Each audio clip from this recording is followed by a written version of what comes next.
Mr. Chair, I rise today on behalf of our neighbors and community members, immigrants, our immigrant brothers and sisters who are being targeted and abducted, taken from their homes, torn away from their babies, disappeared on their way to church, work, and to school. Children crying in their teachers' arms. Families separated, communities traumatized if they've not already been kidnapped, fearful that there will be.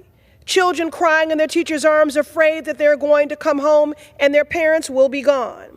Elders carrying all of their medications with them and their comings and goings for fear of being abducted and sent somewhere without access to necessary health care. We see a spike in no-shows and cancellations in health clinics as patients would rather miss critical care than risk detainment. We see young parents and grandparents alike attending their immigration court hearings, eager to officially call this country home, only to be met with handcuffs and shoved into cars by masked ICE individuals. This is Donald Trump's America.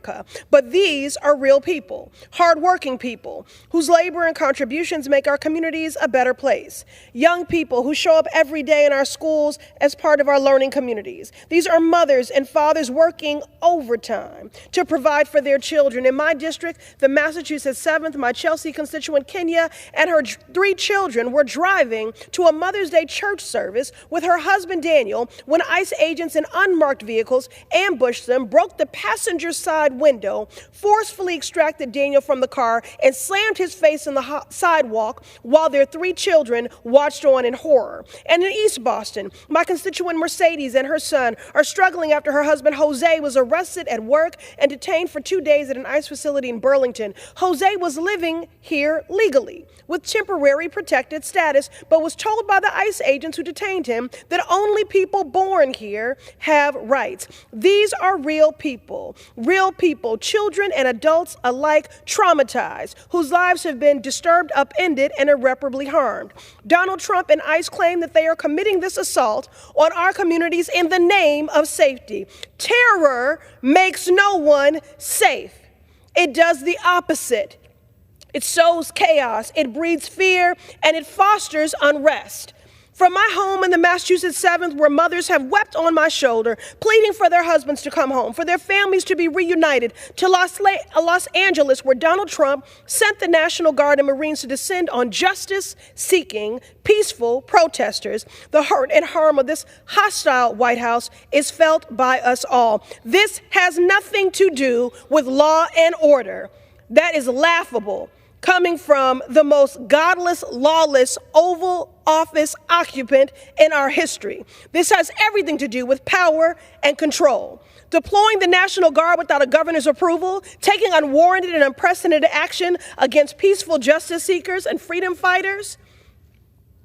We must see our neighbors' humanity in this moment. Yet across the country, occupant Trump is working overtime to be a fascist dictator, to weaponize our government against its own people, to sow fear and chaos, to silence dissenting voices in our communities, at our colleges, in the courts, and in fact, even in Congress. These actions are lawless, a complete violation of our constitutional rights to due process, void of common sense and compassion. Know this for those of you watching at home who might be tempted to think that this is not your problem. An extremist march towards fascism is everyone's problem. Trust me, if you're not already suffering, you will be.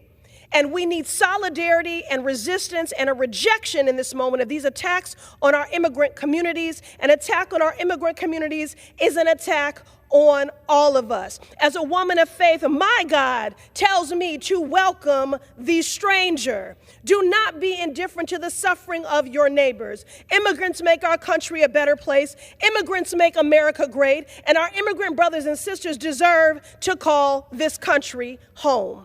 I yield back.